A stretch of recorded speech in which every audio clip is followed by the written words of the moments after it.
Bonjour et bienvenue dans cette édition de podcast de la chaîne Nimba Media, pilotée par l'association Universiné Plus en partenariat avec Ibda Productions. Aujourd'hui, nous recevons notre invité qui vient de loin, de Casablanca. Il est là, M. Kontigi. On va lui donner la parole de se présenter. Bonjour M. Kontigi. Bonjour, bonsoir à tout le monde.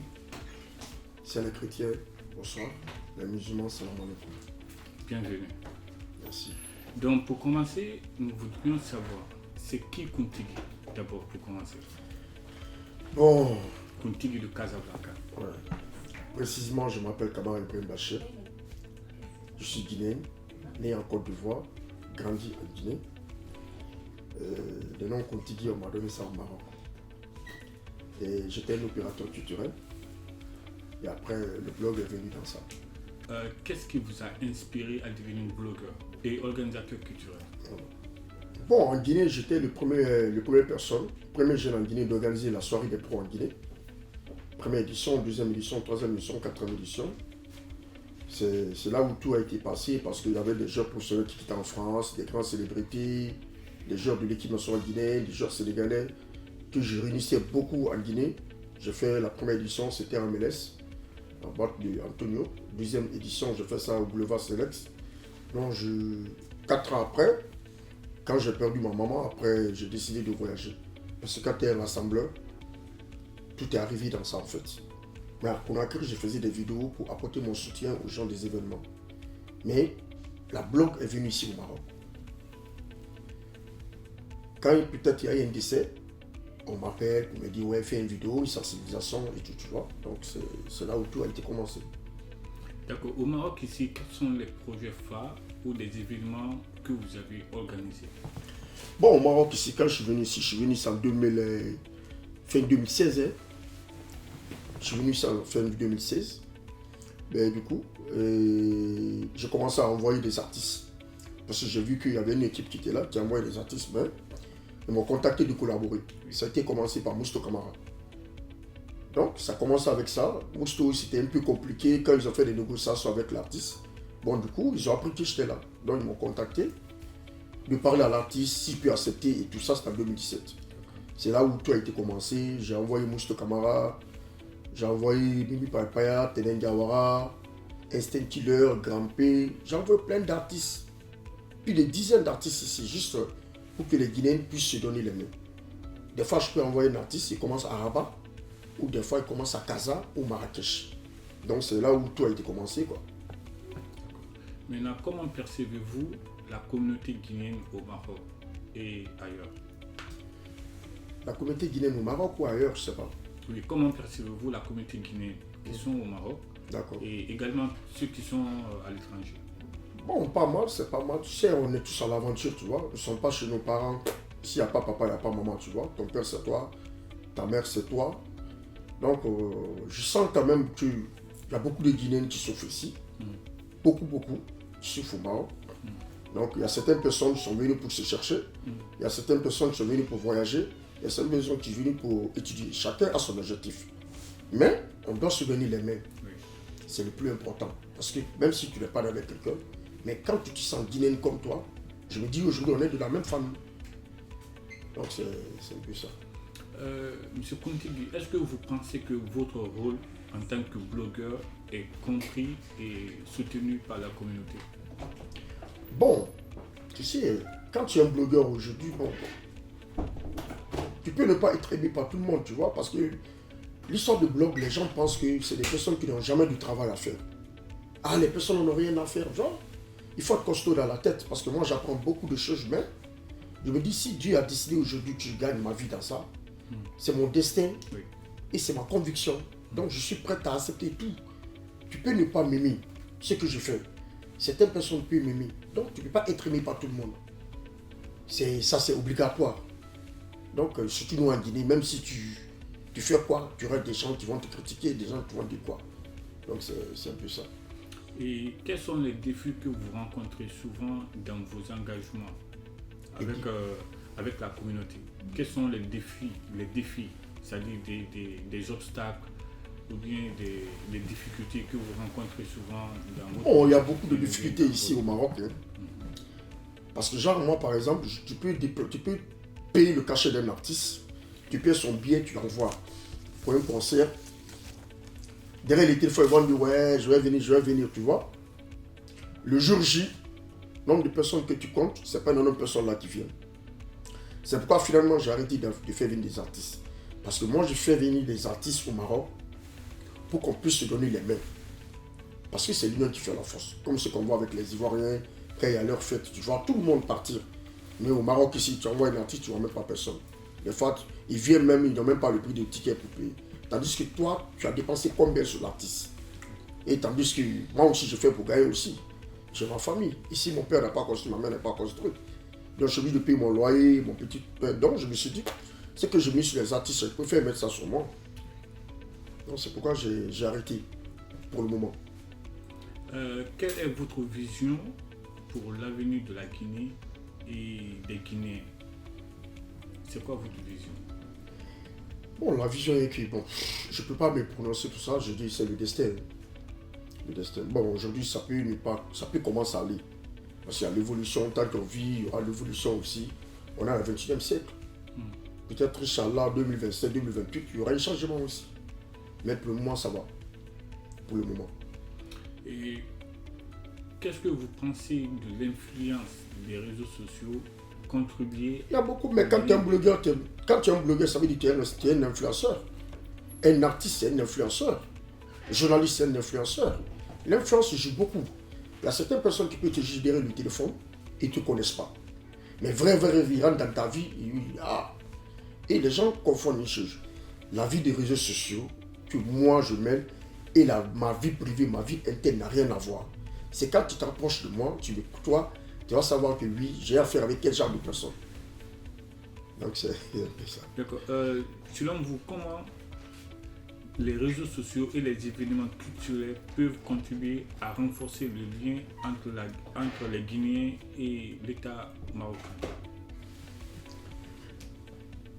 Bon, tu sais, il y a un problème ici.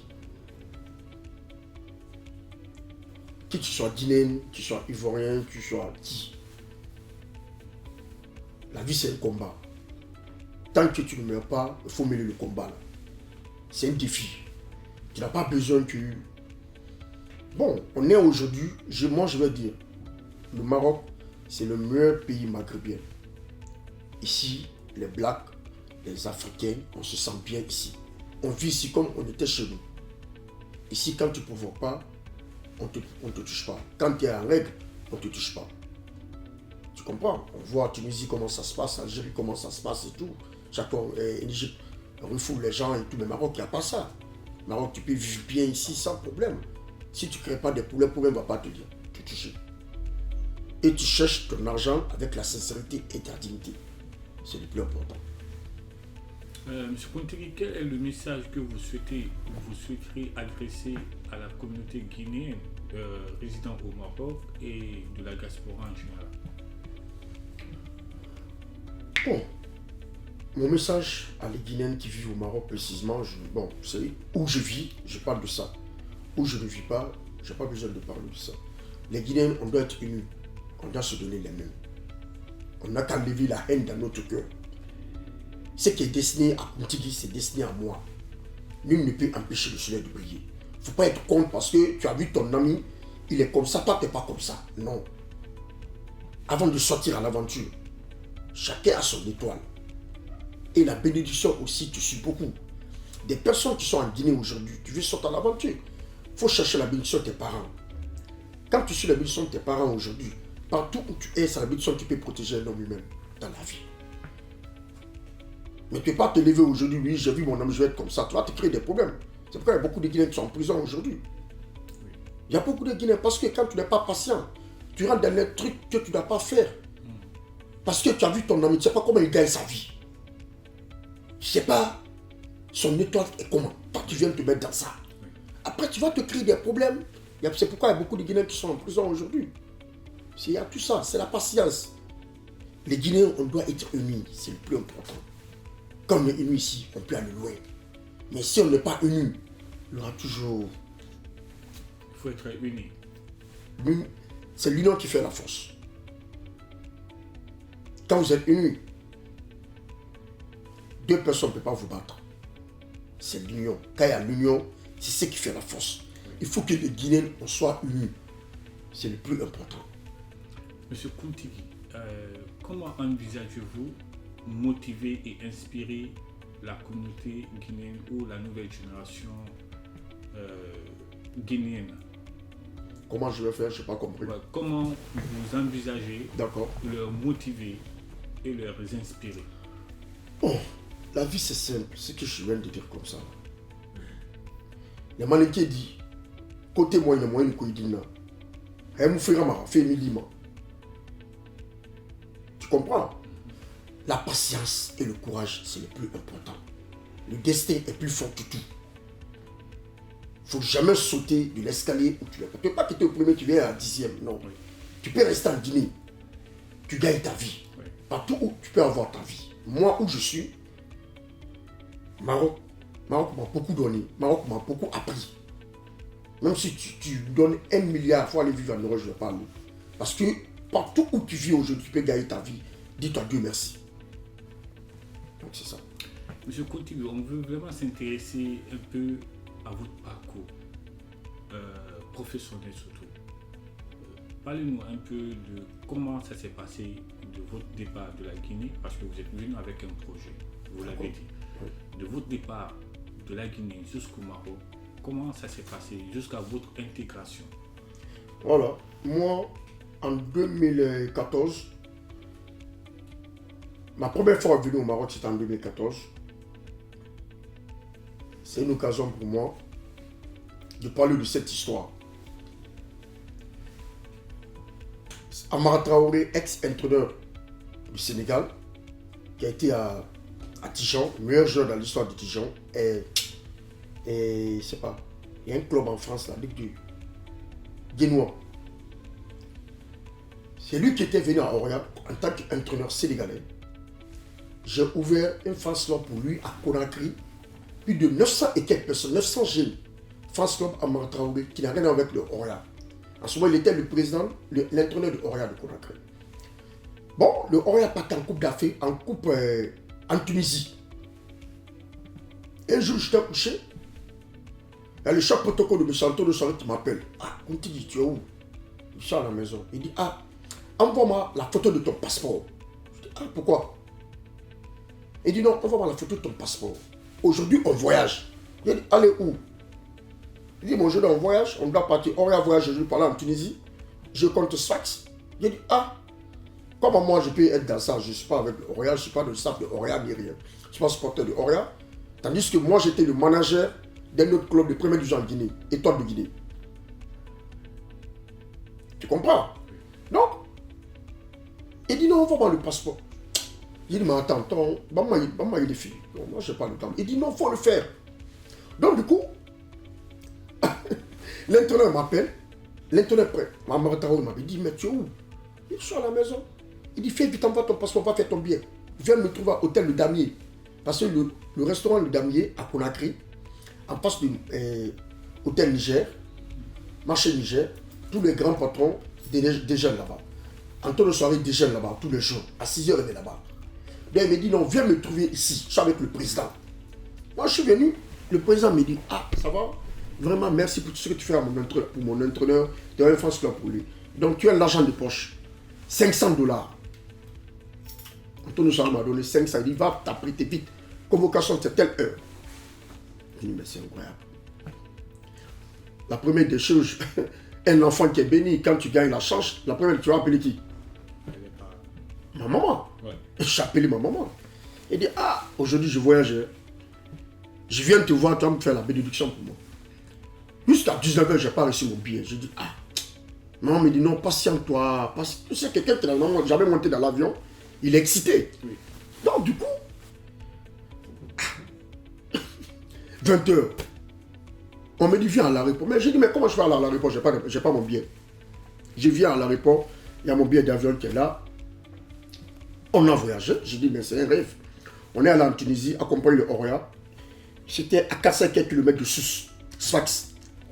on est rentré en Tunisie, à Sousse, à l'aéroport de Carthage, on a pris le bus, est venu nous chercher, on est parti.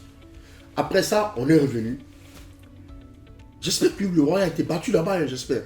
Donc on vient, 2 semaines après, on me dit encore qu'il voyage. J'ai dit où? On dit Maroc. Ah! Mais ça commence à être sérieux. Hein? Ouais. J'appelle mon maman encore. Je dis, ok, bonne chance. On est venu ici. La première fois qu'on est venu avec le Royal, on était logé à Hôtel Majestic, qui est juste à côté du Médina là. C'est à Casa ou bien à Casa? Non, pas là-bas, à Casa. Le Royal d'Ibège contre le Raja de Casablanca. C'était en demi-finale. Demi-finale. Non, c'était un quart de finale. Pour que le Royal puisse se qualifier en demi-finale. C'était en 2000 combien? Ça, c'était en 2014.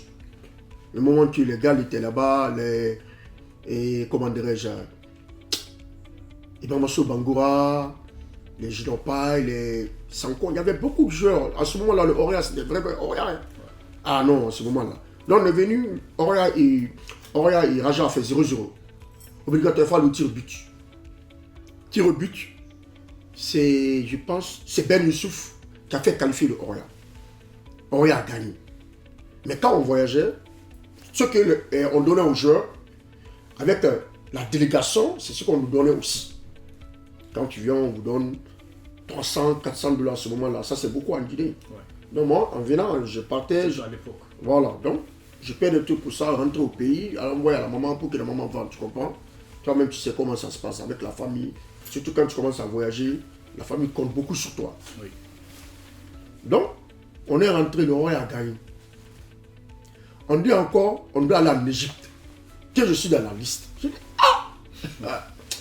Mais non. Vous êtes vu après le tour même. Oui, mais j'ai dit, mais. Donc après, je posé, c'est l'Europe. Hein. Ce jour-là aussi, on a voyagé, on est parti. Et on a voyagé contre Zamalek, on les a battus, on est revenu. Après ce match-là, on a limogé l'entraîneur. Dès qu'on a limogé en Marataori, moi, mon voyage a été ce jour-là. Avec le Oria. Parce que j'étais venu soutenir l'entraîneur. Donc après, j'étais à côté de l'équipe, mais quelqu'un qui m'a envoyé. Il n'a rien à faire là-bas, je vais rester pourquoi? Je ne vais rien faire. À ce moment, je me suis retourné encore dans mon club. Tandis que quand j'étais le président des supporters, François Mataoué, à ce moment, j'étais le manager général de l'Étoile de Guinée. Mais je n'ai pas laissé mon club. Mais si le Orient voyage, on me propose de voyager, je voyage, j'accompagne le Orient. Donc c'est un peu ça. Oui. De ce parcours, quel a été le déclic parce que vous vous êtes décidé de vous installer au Maroc? Bon, ça c'est une histoire. Mon rêve c'était quoi? Je ne voulais pas sortir à l'aventure. Parce que la famille comptait sur moi, mon père, ma mère comptaient sur moi, tu vois. Je me suis dit, mais je ne vais pas abandonner ma famille, aller à l'aventure. Et à l'aventure, il y a trop de galères, tu vois. Et j'apprenais là-bas, non, quand tu viens traverser, tu vas... Genre, ça va, tu comprends ce que je veux dire. Oui. Donc après, je suis resté. J'ai décidé, je dis, je ne vais jamais voyager tant que ma maman, mon père ne me met pas dans ma main. Ma mère est décédée le 17 septembre, non, le 9 septembre. Mon père est décédé le 9 août. Okay. Tout ça, c'était en 2017. Hein? En 2017. Oui. D'accord. Donc, quand moi, j'ai perdu mon père, j'ai perdu ma mère, j'ai dit, mais ah bon.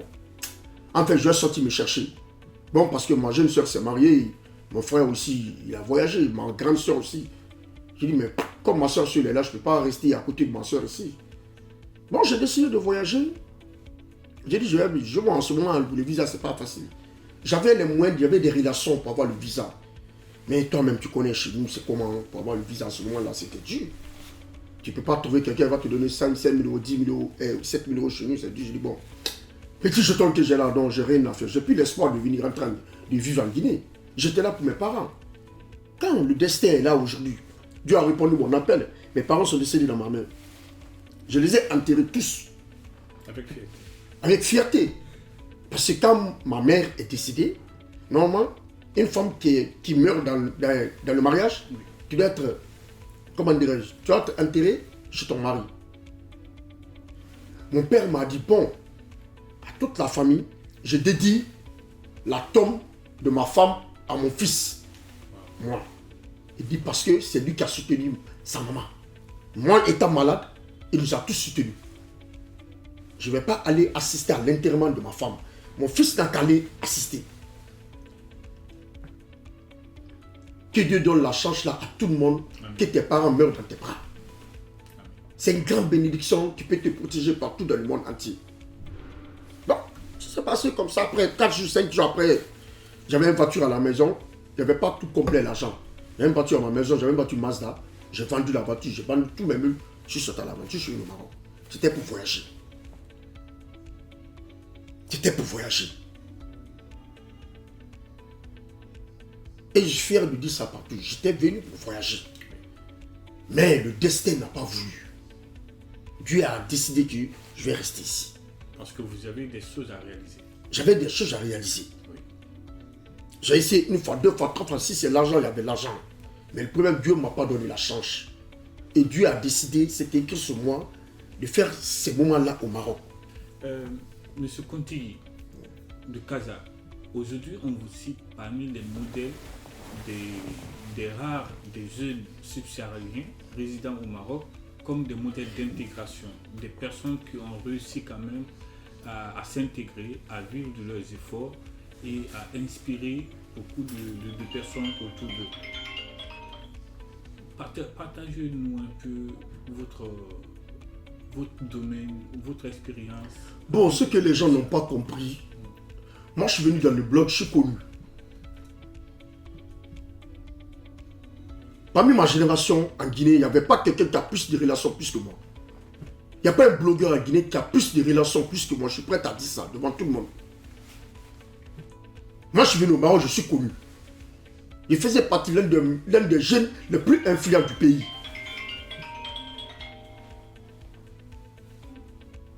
Tu comprends? Donc, j'ai une forte identité en République de Guinée. Je ne peux pas passer inaperçu devant 5 personnes, 2 personnes ne me connaissent pas. Donc, à part le blog, je suis venu d'abord, je suis connu. Je viens au Maroc. Des gens avec qui je côtoie ici, et tous me connaissent en Guinée. Tu comprends? Avoir une forte identité, c'est avoir beaucoup de relations. Tu peux ne pas avoir de l'argent des moyens, mais si tu as des relations, c'est le plus important. Avoir des milliards, ça ne compte pas, mais quand tu as des relations, c'est le plus important dans la vie. Et surtout la bénédiction. Sinon, j'ai franchi des étapes difficiles ici. Ils ont tout fait de me faire tomber. Mais Dieu n'a pas voulu. Tu peux organiser un événement, tu payes le cachet d'un artiste. J'étais le premier promoteur au Maroc de donner 2 000 €, 2500 € à un artiste. Ici, je l'ai fait. Tu vas à un événement, tu ne vas même pas 20 personnes. Tout ça, je m'en encore. Je fais encore. J'ai toujours fait. Quand toi, tu cherches... Le problème de nous, les Guinéens, c'est quoi? Tu cherches à te battre pour ta communauté. Pour qu'ils puissent avoir l'union entre vous. Et ils cherchent à te battre. Derrière. Sinon, moi, les Guinéens du Maroc pouvaient profiter de moi ici. Avec mes relations que j'ai. Qu'est-ce que vous pouvez dire à ces Guinéens? Bon, tout ce que je veux dire à ces Guinéens-là, on doit être unis. Avoir un mauvais cœur n'est pas bon. Ce que Dieu a décidé à donner à ton prochain, resterait ça. Rien ne peut empêcher le soleil de briller dans la vie. Ce qui a été destiné à Mamadi, Mamadi n'a pas cherché le pouvoir là. Dieu a décidé qu'il soit président. Même si c'est ton enfant qui te dépasse, suis. Les Guinéens du Maroc pouvaient profiter de mes relations, mais ils n'ont pas voulu. Ils ont voulu me faire tomber. Tu es venu te chercher, je suis venu me chercher. Si tu ne m'aimes pas, mais laisse-moi dans mon coin. Oui. On doit être unis, c'est le plus important. Au Maroc, les Guinéens, on doit être unis. Sans l'union, on ne peut pas aller loin. Monsieur Kontigi, est-ce que vous pensez que parce que là, on est tous résidents au Maroc. Et vous avez eu à parcourir beaucoup d'étapes qui vous a permis d'avoir une expérience sur le territoire. Et on constate la présence de beaucoup de Guinéens aussi ici au Maroc. Est-ce que vous pensez que c'est un terrain sur quoi les Guinéens peuvent profiter? Comment ils peuvent profiter de ce terrain? Bon, tu sais, Maroc, c'est le pays le plus dur au monde. C'est pas possible. Chacun est là pour son objectif. Chacun est là pour son propre projet. Et l'Europe, il y a une assurance de vie qui est en Europe. Il y a le social qui est là. Quand tu es malade, on te traite gratuit. Ta maison est payée par l'État. Certains parties est payé. Quand tu as des enfants. Mais ici, les gens vivent mal ici. C'est dur. Quelqu'un qui fait 1 an au Maroc, tu dois le respecter. Si tu n'as pas soutenance ici, tu es mort. Moi, je suis venu ici, je n'ai pas de père, je n'ai pas de mère. C'est la bénédiction qui m'a mis ça, qui m'a fait vivre ici. Je ne connais pas la police, même moi, je touche le bois. Jamais parti là-bas, je ne connais pas. Tu peux te réveiller un matin, le bailleur est devant toi. Tu dois payer le loyer chaque les 5. Majorité des Africains ici. Jusqu'à 14 h, tu n'as pas ton loyer. Et tu as une femme, tu vas lui faire du n'importe quoi. C'est pourquoi quand tu n'as pas de soutenance, ce n'est pas facile. Moi, je ne décourage personne de venir au Maroc. Mais viens au Maroc pour un objectif. Parce que la vie d'ici, ça coûte très très cher. Quand je sors de je quitte à Casa, demande mon frère là, je suis en train de conduire. Tu sais, j'ai rencontré combien de Guinéens au bord de la route? Plusieurs. Moi, ça me fait mal. Quel est d'abord le conseil que vous pouvez partager à ces Guinéens qui n'arrivent pas d'abord à trouver leur voie sur le territoire? Si ça ne va pas, quand tu viens à l'aventure, si ça ne va pas, il faut rentrer chez toi. Ce n'est pas forcé de rentrer en Europe. L'Europe, ce n'est pas le paradis. Moi, au Maroc, si je ne gagnais pas mon petit pain, ou dormir bien là, payer bien là, avoir une voiture là, faire mes affaires là, je rentre en Guinée. Je n'ai pas tué chez moi. Mais tu ne peux pas venir, tu te fais passer dans une vie misérable que tes parents n'ont jamais souhaité. Tu ne peux pas te coucher à la maison, Dieu n'a qu'à te donner la richesse. Mais il faut sortir. KPC a eu son argent en Guinée. KPC n'a pas eu l'argent en Europe. Il a eu l'argent en Guinée. Il a tout eu en Guinée. Il a investi chez nous. Je vois beaucoup d'intellectuels ici, beaucoup d'étudiants ici qui ont fini d'étudier, ils sont là. Et puis, tu peux aller en Guinée, tu peux avoir un poste, et tu peux être ministre, directeur et tout. Mais quand tu es à l'aventure, ça ne va pas, il faut rentrer. Ce n'est pas obligatoire de vivre au Maroc. Ne vis pas au Maroc parce qu'on veut dire qu'il faut vivre au Maroc. Surtout nos sœurs guinéennes qui sont là. Quand ça ne va pas, il faut rentrer. Quand ça ne va pas, il faut rentrer. L'aventure, Maroc, ce n'est pas l'aventure d'une femme. Si tu ne travailles pas, tu vas faire du n'importe quoi. Ici, il n'y a pas pitié. Wifi, il faut payer. L'eau, il faut payer. Courant, il faut payer. Si tu n'as pas ça, tu es obligé d'aller te vendre. Tu payes le loyer. Donc, il y a beaucoup de choses, beaucoup de choses. Mais il y a certaines personnes, quand tu les conseilles, vont dire, ouais, parce que toi, tu es là-bas. Est-ce que c'est toi qui as payé mon bien? Je dis, mais je n'ai pas payé ton bien. Mais toi, c'est quelqu'un qui a payé ton bien. Moi, c'est moi qui ai payé mon bien. On peut vivre au Maroc. Et on gagne, et t'as bien ça, mais t'as l'enfant, parce que le Maroc se fait ça en a. Il fait 5 ans, ou on rira bien ça, ou il fait autocar. Je peux ne pas payer ton billet. Mais de toute façon, c'est quelqu'un qui a payé ton billet quand même de venir. Ouais. Donc, on n'a qu'à arrêter l'orgueil là. On n'a qu'à arrêter l'orgueil là. On doit se donner les mains. Si ça ne va pas, il faut rentrer. Monsieur Kounteri, pour clôturer notre émission, on voudrait savoir, est-ce que vous pensez que pour qu'on trouve une solution adéquate pour la communauté, est-ce que vous avez pensé à des actions qu'on peut mettre en place, soit par l'autorité guinéenne, soit par les représentants de la communauté guinéenne au Maroc? Quels conseils vous pouvez donner dans ce sens? Seul conseil que j'ai à donner à l'État guinéen d'abord. Les étudiants qui sont là souffrent beaucoup. Ils n'ont qu'à apporter le soutien aux étudiants guinéens qui sont là. Parce que l'avenir de la Guinée, c'est les étudiants. Il y a des présidents qui sont là, il y a des ministres qui sont là. Tu peux voir des Guinéens, des étudiants ici, fait 4 mois, 7 mois, ça prend le salaire. C'est pas possible. Les autres pays, il n'y a pas ça. C'est l'État qui les a envoyés. S'il ne peut pas envoyer des étudiants pour les soutenir, il ne faut pas les faire venir au Maroc. Il y a des étudiants ici après l'école. Il faut aller faire du n'importe quoi pour prendre le transport pour aller à l'école. Parmi les étudiants, il y a des ministres, il y a des directeurs, il y a des hauts cadres. Ils n'ont qu'à prendre les étudiants en charge. Pas nous, les aventuriers, qui sont venus nous chercher. L'État ne peut pas prendre tous les Guinéens en charge. C'est parce que ce n'est pas l'État qui a venu de sauter à l'aventure. Il y a des gens qui confondent certains troubles. Ah, l'ambassade ne fait rien pour nous. L'ambassade est là, pas pour donner à manger à les Guinéens. Des problèmes administratifs, l'ambassade peut être là pour nous. Mais tu ne peux pas tomber malade ici, tu dis l'ambassade a qu'à t'aider à rentrer. Ce n'est pas possible. L'État ne leur donne pas de l'argent pour ça. Tu comprends? Oui. L'ambassadeur est là pour les Guinéens. Pour nous soutenir. Pas nous donner l'argent. Non. Moi, mon problème est où? Les étudiants. Parce que les étudiants là, c'est l'avenir de la Guinée. On doit prendre les étudiants là en charge, qui sont venus étudier.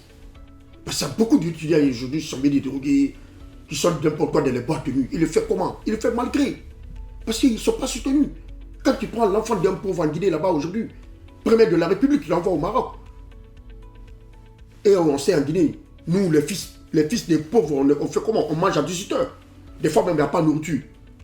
Quelqu'un qui mange à 18 heures, avant même à manger, ce n'est pas possible. Il est premier de la République de la Guinée. Il vient au Maroc. Il va faire comment? Si vous ne lui donnez pas de l'argent, sa maman, qui va l'envoyer? Si c'est une femme, elle va être comment? Elle va faire du n'importe quoi. Quand elle fait du n'importe quoi là, après on dit, ah, ils sont comme ça. Les gens n'ont qu'à arrêter de juger des gens. C'est Dieu seul qui peut juger un être humain. C'est Dieu seul qui peut juger un être humain. Ici, tu sais que ici, quand il n'y a rien là, tu es obligé de faire l'impossible. Moi-même qui est là comme ça là, quand je suis venu au Maroc, il y a des moments, je suis venu au Maroc avec un petit sac. Aujourd'hui, j'ai beaucoup d'habits. Je fais tout, je ne vais pas venir avec voiture, je suis venu même téléphone, j'ai un petit téléphone. Après tout mon nom en Guinée, j'ai dormi au salon des gens ici. Tu ne peux pas venir avoir un avenir meilleur sans souffrir. Il faut souffrir pour avoir un avenir meilleur. Et la patience aussi, et le courage. La vie du Maroc, c'est pas facile. C'est pas facile, hein. Des fois, tu reviens même petit déjeuner, tu n'as pas. Tu fais comment? Monsieur Kountigui, c'est là on va mettre fin à notre podcast. D'accord. Je ne sais pas si vous avez un dernier message à lancer. On vous écoute. Bon, en fait, j'ai aimé l'émission parce qu'il y a presque un mois, 2 mois comme ça, tu cours derrière moi et tout, tu vois. Bon, je suis vraiment désolé pour le retard. Et vraiment, bonne chance à votre radio, télévision. Je vous encourage beaucoup et je suis à votre disposition nuit et jour. Les Guinéens, on doit se donner les mains. C'est important. Surtout toi-même, qu'est-ce qui m'a poussé de venir? Parce que je me suis dit, tu es un Guinéen. Tu travailles aujourd'hui dans une entreprise marocaine. C'est rare de voir. Je me suis dit, je suis jeune, tiens jeune. Il faut que je vienne t'accompagner. Je me suis réveillé à quelle heure? À 10 h. Non, 9 h. Je suis allé prendre mon petit déjeuner. Je suis allé au lavage pour laver ma voiture. Toi-même, tu dormais. C'est moi qui t'ai réveillé. J'ai dit, je vais venir. Donc ça, on doit s'aider dans ça. Si je n'ai rien à te donner là, je dois venir t'accompagner, te soutenir. C'est comme ça. Les Guinéens, il faut qu'on soit unis. C'est l'union qui fait la force. Quand tu vois certains événements des Ivoiriens, c'est rempli. Tu ne sais même pas où t'asseoir. Tu peux voir un événement des Ivoiriens, tu vois un Guinéen là de gaspiller là-bas, de l'argent. Mais l'événement des Guinéens, tu ne le vois même pas. Tu ne le vois même pas. Tu vois un événement sénégalais, un Guinéen peut aller se montrer là-bas. Mais l'événement des Guinéens, ton propre pays, ta propre patrie, quand tu meurs là, c'est les Guinéens qui vont venir t'enterrer ici. ou t'envoient en Guinée.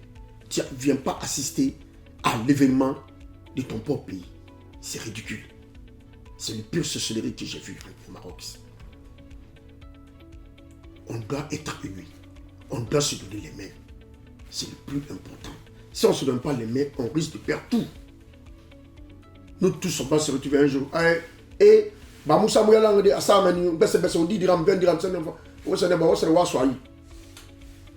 parce qu'il n'y a pas l'union. S'il y a l'union, ça va aller. Et je remercie encore toutes les communautés guinéennes qui sont au Maroc, Casa, Rabat, Marrakech, à la frontière Agadir, Layoun. Les autorités guinéennes, je les remercie infiniment pour tous les efforts qu'ils sont en train de faire pour les Guinéens. Sans oublier de remercier M. l'ambassadeur Namouri et le consul de Casa, Roda Fawaz. Merci beaucoup à tout le monde et merci à tout et chacun. Merci beaucoup.